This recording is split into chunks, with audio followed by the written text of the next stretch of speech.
Mon Dieu que c'est beau. C'est une expression qu'on entend souvent et que vous avez peut-être déjà prononcée en vous disant, en admirant la beauté de la création.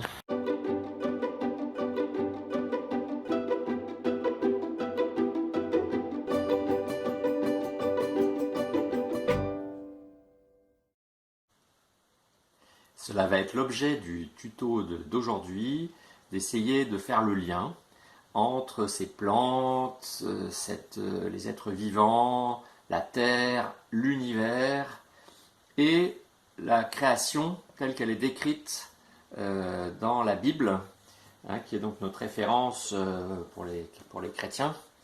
Hein, et vous avez certainement déjà entendu parler de la Genèse, qui est le premier livre dans la Bible, qui donne un récit de la création en 7 jours. Alors, je vous rassure tout de suite, je ne vais pas vous raconter que le monde a été créé en 7 jours. Je ne suis pas créationniste, comme on le dit.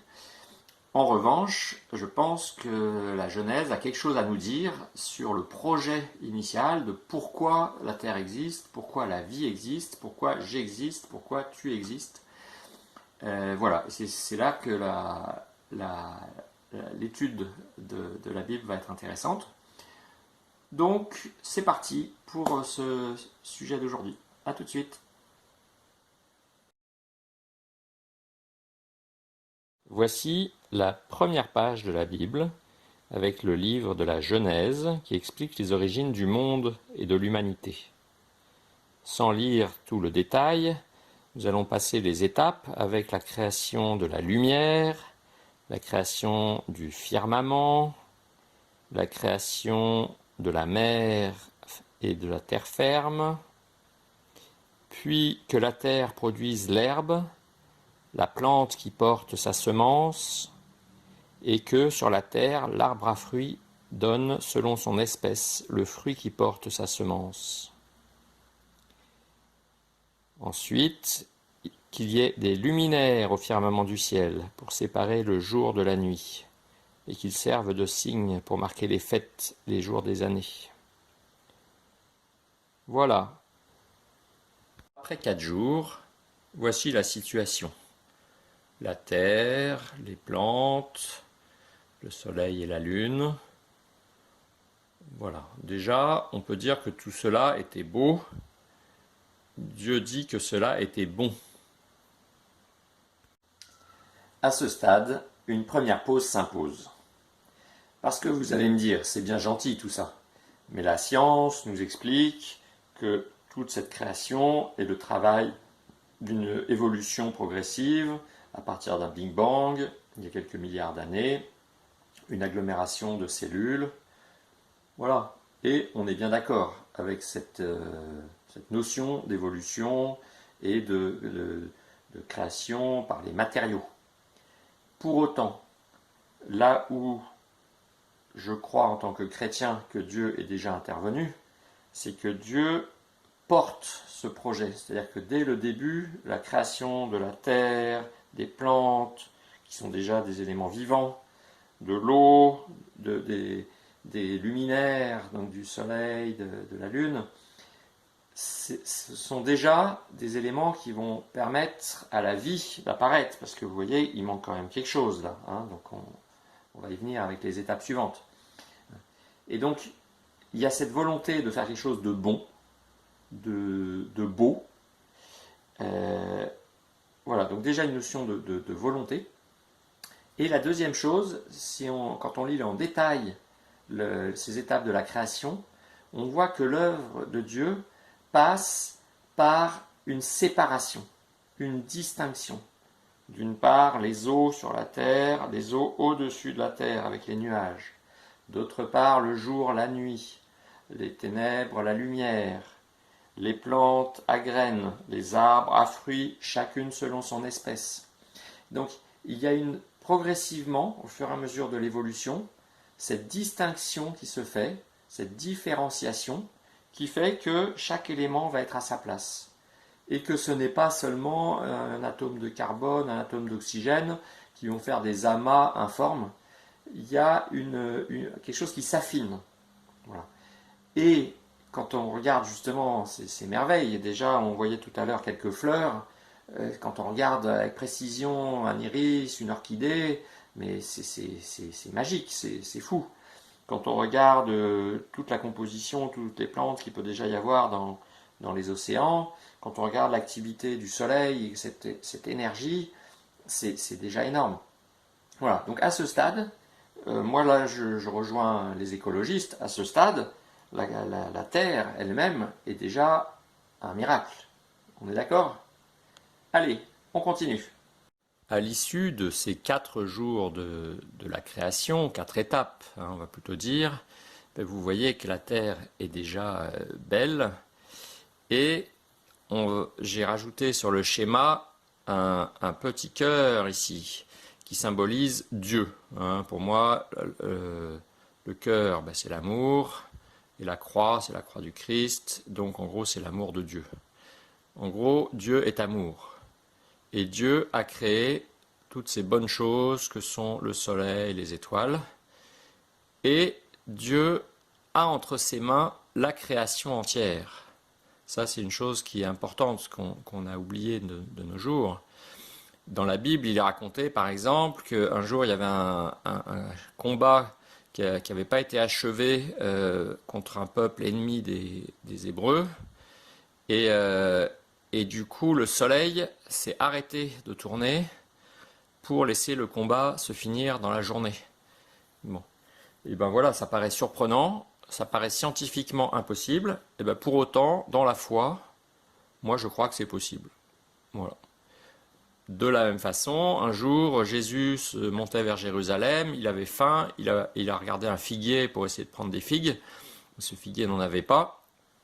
De déception ou de colère, il a maudit ce figuier. Le lendemain, le figuier était mort, complètement desséché.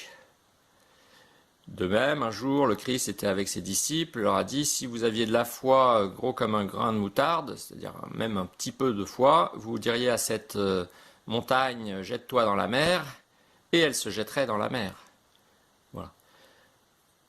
En gros, c'est la première différence à ce stade qu'on peut constater, c'est que le monde, l'univers, tout ce qui a été créé par la volonté de Dieu et reste animé par Dieu. Et tout l'ensemble sont des créatures de Dieu. Alors maintenant, on va venir au 5e jour. Que les eaux foisonnent d'une profusion d'êtres vivants. Que les oiseaux volent au-dessus de la terre. Voilà pour les oiseaux. Et Dieu vit que cela était bon. Dieu les bénit par ces paroles. Soyez féconds et multipliez-vous, remplissez les mers, que les oiseaux se multiplient sur la terre. Voilà. Donc nous avons franchi une étape dans l'arrivée du règne animal, avec les poissons, bientôt les mammifères, les oiseaux dans le ciel. Et de la même façon, cette bénédiction de Dieu, bénédicere, bénédiction, ça veut dire dire du bien. Dieu veut créer quelque chose de bon. Et donc les oiseaux, les poissons, toutes les bêtes, tous les insectes, tout est bon dans le projet de Dieu. Tout était positif. On va arriver à une dernière étape importante. Nous voici devant la 2e page seulement de la Bible, mais déjà le 6e jour. En ce 6e jour, Dieu dit que la terre produise des êtres vivants selon leur espèce, bestiaux, bestioles et bêtes sauvages selon leur espèce. Et ce fut ainsi. Et Dieu vit que cela était bon. Et nous arrivons à la dernière étape avec la création de l'homme. Dieu créa l'homme à son image, à l'image de Dieu il le créa, il les créa, hommes et femmes. Voici donc les animaux, le serpent, les insectes, des quadrupèdes, des mammifères, et l'homme. Donc vous notez bien que l'homme est arrivé en dernier dans la création, comme stade ultime de l'évolution. Donc ça c'est la vision scientifique. Mais on va noter qu'il y a une petite différence dans l'arrivée de l'homme. Et Dieu dit, faisons l'homme à notre image, selon notre ressemblance, qu'il soit le maître des poissons de la mer, des oiseaux du ciel, des bestiaux, de toutes les bêtes sauvages et de toutes les bestioles qui vont et viennent sur la terre. Voilà, donc ça c'est la clé, je pense, là, de ce que je voulais témoigner, ce dont je voulais témoigner aujourd'hui. C'est le fait que l'homme, dans l'ensemble de la création, a un rôle à part. D'une part, il y a la conclusion, que l'homme soit le maître des poissons de la mer, des oiseaux du ciel, des bestiaux de toute la terre. Et Dieu dit, remplissez la terre et soumettez-la. Voilà. Donc, l'homme est quand même au centre de l'univers, et toute la création, qui est bonne en elle-même, mais est au service du bonheur de l'homme. Non pas pour qu'il l'exploite abusivement, et là on rejoint les écologistes, mais pour qu'il la domine en un sens raisonnable, c'est-à-dire qu'il exploite raisonnablement toutes ses ressources, qu'il en profite, mais qu'il respecte par exemple les stocks de poissons, les espèces. Voilà, donc c'est un bon usage de la création. Et c'est en ce sens que, par exemple, le pape François insiste pour que tous les hommes, et en particulier tous les chrétiens, prennent soin de la création. Voilà. Mais d'où vient ce rôle particulier de l'homme? C'est surtout qu'il est particulier dans le projet de Dieu. Dieu dit, faisons l'homme à notre image, selon notre ressemblance. C'est là que va apparaître un élément très important, c'est que de même que Dieu est amour, eh bien l'homme est capable d'aimer. Et donc il va avoir en son cœur un cœur, justement. Et alors que les animaux, les plantes vont simplement se reproduire, vont connaître des émotions assez de premier niveau, eh bien l'homme va être capable d'amour, d'aimer Dieu, son créateur, en disant merci Seigneur pour la vie que tu m'as donnée, mais d'aimer son semblable. Bon, alors on voit que justement là dans cette première étape, il manque quelque chose. Dieu créa l'homme à son image, à l'image de Dieu il le créa, il les créa hommes et femmes. Hein, donc ça va être l'étape suivante, on va voir la création de l'homme, de la femme. Là pour le moment j'ai représenté qu'une personne, bon un peu asexuée, hein, ça va pas être la question première. La question première c'est que l'homme a une dignité différente des animaux, différente de toutes les autres créatures. En revanche, comme le reste de la création, il est entre les mains du Seigneur, c'est-à-dire que c'est Dieu qui lui donne la vie à tout instant par son amour et en lui donnant la vie. Voilà. Mais l'homme est le seul capable d'honorer Dieu pleinement, d'être en relation pleine avec Dieu et d'aimer comme Dieu aime. Hein? Voilà, donc ça va être l'étape suivante. A tout de suite. Voilà, en 2 pages, la Bible a commencé à nous raconter l'histoire de la création du monde du début à l'origine. Alors, s'agit-il d'un reportage? De quel droit ont-ils pu écrire cela? Je vous rassure, il n'y avait personne pour observer ces événements. Il s'agit simplement d'une synthèse, d'une forme de mythe, hein, comme il pouvait exister à une certaine époque, pour expliquer l'origine de la création du monde, qui a été établie probablement au moment de l'exil ou de retour d'exil, donc entre 600 et 500 avant le Christ, par les milieux juifs, hein, qui réfléchissent à leurs origines et à leur histoire. Donc, d'une part, on vient de voir ce récit-là des 7 jours de la création, mais nous allons rentrer, ce qui est encore plus étonnant, dans un deuxième récit, puisque dès la page 3 de cet exemplaire de la Bible, eh ben, nous avons un deuxième récit de la Genèse, qui va insister sur d'autres aspects. Voilà. C'est pour dire, encore une fois, quand on parle de la Bible, de tout le savoir ou la culture chrétienne, il ne s'agit jamais de quelque chose de scientifique, qui a une vocation à expliquer, à décortiquer une vérité de façon analytique. C'est beaucoup plus une explication qui parfois va être redondante, parfois va avoir des regards un peu différents, parce qu'elle passe par des personnes. Donc c'est des personnes qui font une synthèse de ce qu'elles ont compris de Dieu et de l'histoire avec Dieu. Mais ces personnes, elles vont être inspirées. Et donc, pourquoi la Bible est un texte sacré? Donc, parce que les personnes qui vont mettre par écrit ces textes vont être inspirées par Dieu. Et c'est en ce sens que l'Église, au moment où elle a fait le tri des livres et des écrits à transmettre, elle a à la fois elle a prié et elle a discerné ce qui venait vraiment de Dieu, ce qui était vraiment inspiré.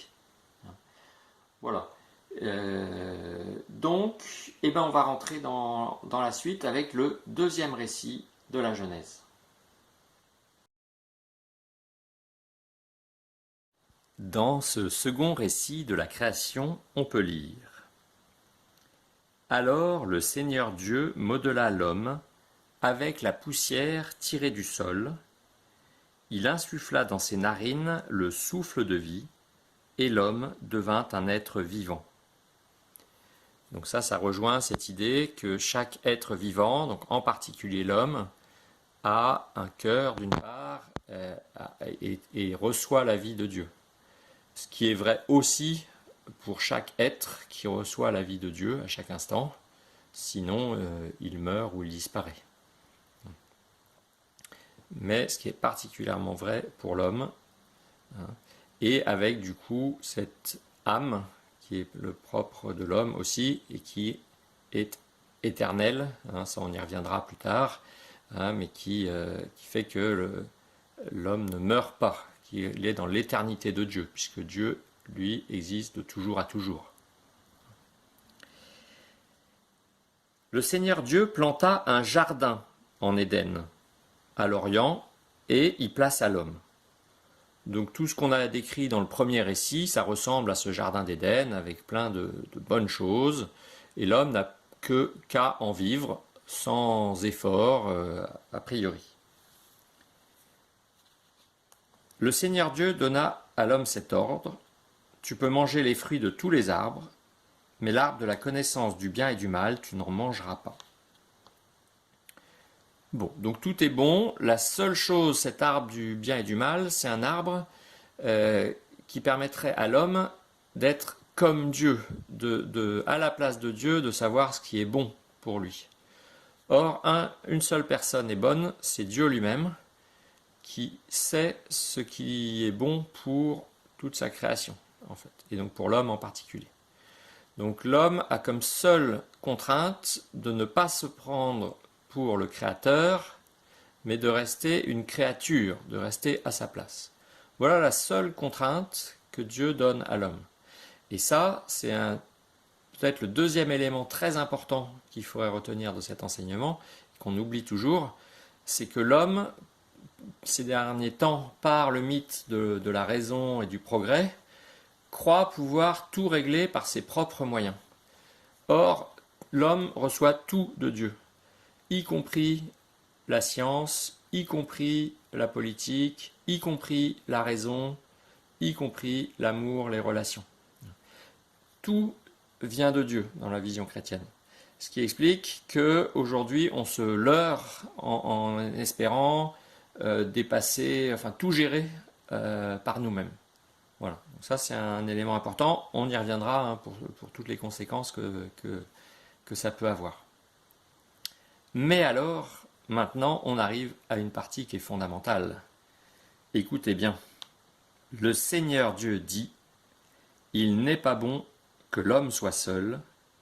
Je vais lui faire une aide qui lui correspondra. » Voilà, dans ce tableau idyllique, on voit qu'il y a un seul homme, ou femme en l'occurrence, là c'était pas la question, dans le premier récit il les créa homme et femme, donc il n'y avait pas de distinction à ce stade. Dans le deuxième récit, Dieu, dans sa grande bonté pour l'homme, va se dire, il ne faut pas que l'homme soit seul. Il faut que je crée donc une deuxième personne, qui en l'occurrence ici, par complémentarité, on va dire, il y a une femme qui vient, hein, si on veut bien préciser les choses, grâce à mes grandes compétences de dessinateur, n'est-ce pas? Voilà que nous avons un homme et une femme. Alors, l'ordre de la création n'est pas important, hein. Bon, on reviendra dessus peut-être juste après. Ce qui compte, c'est que l'homme, la femme ont la même dignité, l'homme et la femme reçoivent la vie de Dieu, l'homme et la femme peuvent remercier Dieu et aimer Dieu pour tout ce qu'il leur a donné. Mais ce qui est magnifique, c'est que l'homme et la femme peuvent s'aimer aussi. Et comme je l'ai dit dans une première vidéo d'introduction, quand un homme et une femme s'aiment, c'est tellement fort et c'est tellement le même amour que Dieu qu'un enfant va naître de cet amour, de cette communion, qui à son tour va avoir un cœur. Voilà. Donc là, il y a quelque chose de vraiment à la fois magique, fort, cette capacité de l'homme et de la femme d'aimer comme Dieu aime. Parce que vous vous rappelez ce qui a été dit dans la première version. Dieu créa l'homme à son image. À l'image de Dieu, il le créa. Donc l'homme a la capacité d'aimer comme Dieu. Voilà. Et donc là, on se retrouve dans une sorte de paradis. Hein. Un homme, une femme, enfin en l'occurrence des êtres humains qui s'aiment, qui ont des ressources à leur disposition, sans aucun effort, dans le jardin d'Éden. C'est magnifique. Après, j'en profite pour raconter une petite blague. Vous vous rappelez que le récit, donc on va lire le Seigneur Dieu fit tomber sur l'homme un sommeil mystérieux, et il s'endormit. Le Seigneur Dieu prit une de ses côtes, puis il referma la chair à sa place. Avec la côte qu'il avait prise à l'homme, il façonna une femme, et il l'amena vers l'homme. L'homme dit alors, « Cette fois-ci, voici l'os de mes os, la chair de ma chair. » À cause de cela, l'homme quittera son père et sa mère, il s'attachera à sa femme, et tous deux ne feront plus qu'un. Voilà, donc quelle belle description de la vie de couple, quelle belle description de la complémentarité entre l'homme et la femme, où ils se reconnaissent vraiment comme à la fois complémentaires, mais comme nécessaires l'un à l'autre. Voilà, il y a quelque chose de très beau. Tous les deux, l'homme et la femme, étaient nus et ils n'en éprouvaient aucune honte l'un devant l'autre. Voilà, donc ça c'est un peu le paradis, mais malheureusement, eh bien, cet état initial n'a pas duré très longtemps.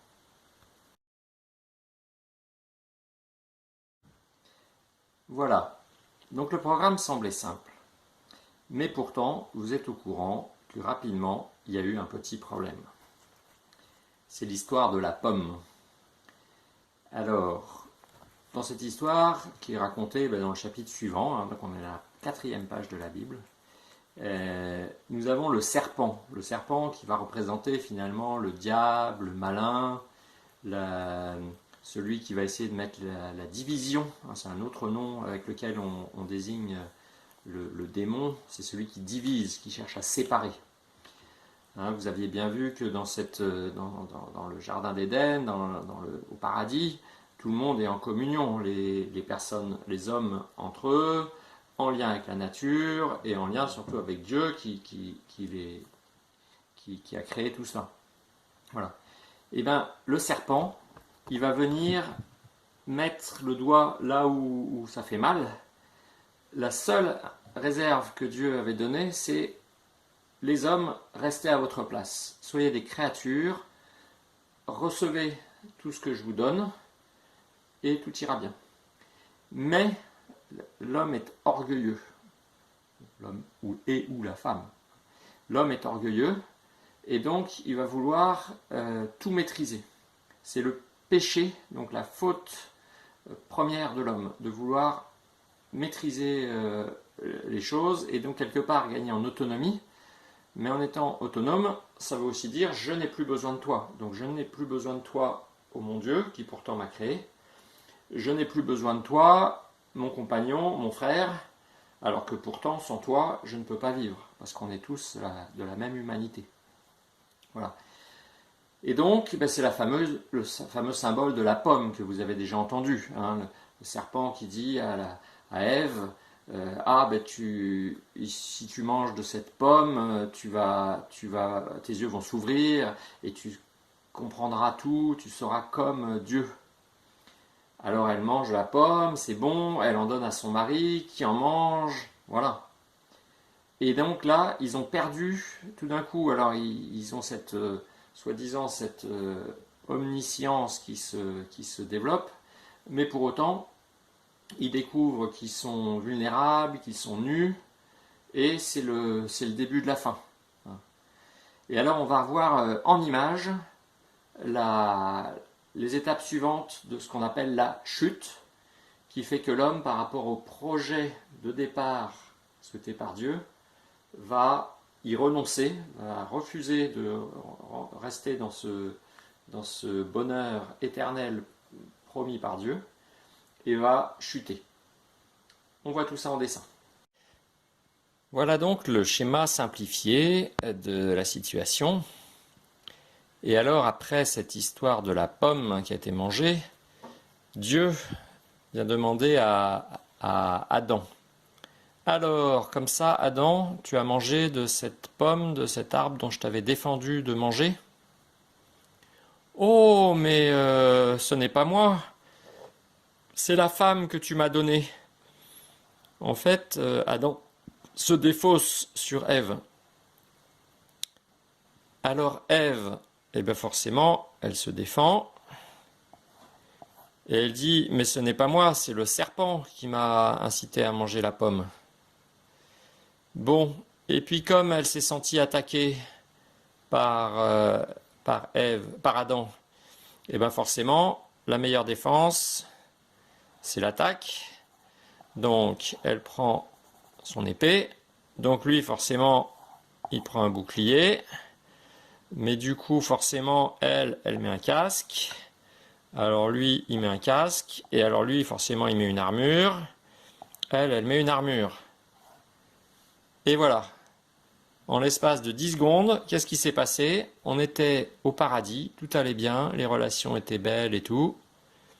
Et voilà, on a tourné la tête pendant 10 secondes. Et qu'est-ce qui s'est passé? C'est la guerre. C'est la guerre, chacun est blindé, chacun se protège. Du coup, la relation là, de cœur à cœur, il y a des parasites, là, hein, ça a du mal à passer. Et puis du coup, la relation avec Dieu, c'est pareil, hein, ça passe plus, on s'est blindé. Voilà, et c'est ça notre condition aujourd'hui. Parce que vous avez remarqué que le paradis dont je parlais tout à l'heure, là, ce projet de Dieu, on a l'impression dans le monde d'aujourd'hui qu'on en est loin. On vit ça à la limite avec les gens qu'on aime beaucoup, en qui on a confiance. Mais c'est tellement précieux, tellement rare, que cette confiance, on doute parfois qu'elle soit généralisable, qu'elle soit universelle. Donc, la bonne nouvelle, c'est que oui, c'est bien le projet de Dieu que nous puissions vivre comme ça. Oui, c'est possible. Oui, j'espère que vous l'avez vécu parfois, souvent, régulièrement, avec quelques personnes, voire beaucoup de personnes, et tant mieux. Le résumé, hein, c'est tout simple, c'est que pour une grande part, nous avons des blindages pour nous protéger, qui font que nous avons aussi appris à attaquer pour mieux nous protéger, mais que finalement, tout le chemin de vie va consister à pouvoir déposer les armes et à se rendre compte que nous ne sommes vraiment heureux et dans la paix que lorsque nous revenons à la situation précédente et que nous sommes capables d'ouvrir notre cœur aux autres, d'ouvrir notre cœur à Dieu et à ce moment-là d'être dans la paix. Et je terminerai finalement en évoquant une prière que certains ont certainement déjà entendue, mais qui s'illustre très bien sur ce dessin. Notre Père qui es aux cieux, que ton nom soit sanctifié, que ton règne vienne, que ton projet de bonheur s'accomplisse pour le monde entier, même pour les chats, n'est-ce pas? Que ta volonté soit faite. Donne-nous aujourd'hui notre pain de ce jour. Eh ben, c'est tout le jardin d'Éden qu'on avait vu au début. Pardonne-nous nos offenses, comme nous pardonnons aussi à ceux qui nous ont offensés. Ben voilà, ça c'est tout ce travail d'enlever nos blindages. Hein. Et plutôt que de se défendre par l'attaque, d'arriver à se défendre en saignant. Hein, on reviendra sur le Christ qui a accepté de se laisser crucifier en croix.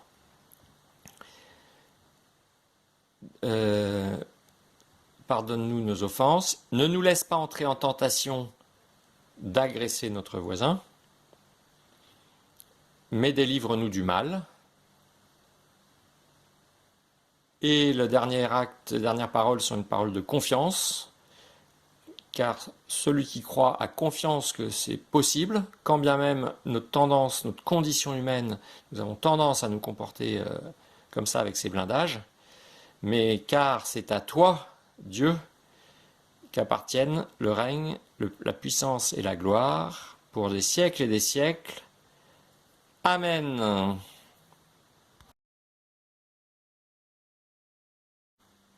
Eh bien, voici au terme de ce tutoriel sur la création dans la vision chrétienne, la création du monde et surtout notre condition humaine, de comment fonctionne l'homme et la femme aujourd'hui avec toutes nos limites, mais avec pour autant l'espérance que nous pouvons vivre dans l'amour avec nos frères.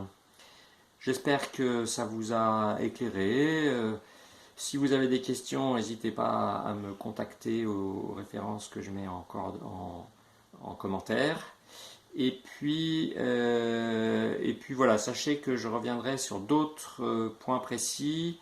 Finalement, une fois que nous sommes dans cette situation, quel est le chemin qui est proposé aux chrétiens pour essayer de revenir à cet état de grâce, à cet état de bonne relation avec les frères et avec Dieu.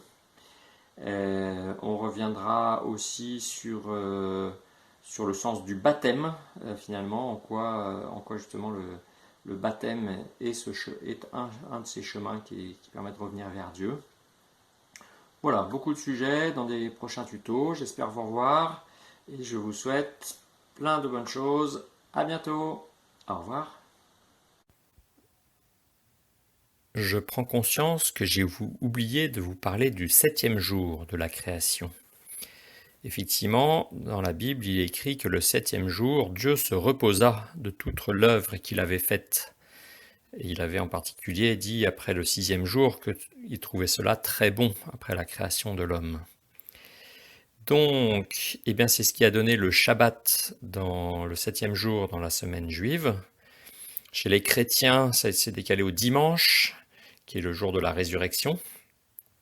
Et puis, dans tous les cas, cette semaine de 7 jours, elle provient de cette époque, de cette époque où on a figé la logique de semaine. Voilà. Et donc, profitons bien aussi de cette alternance des temps de travail et de repos. C'est aussi un des enseignements que nous donne la Bible.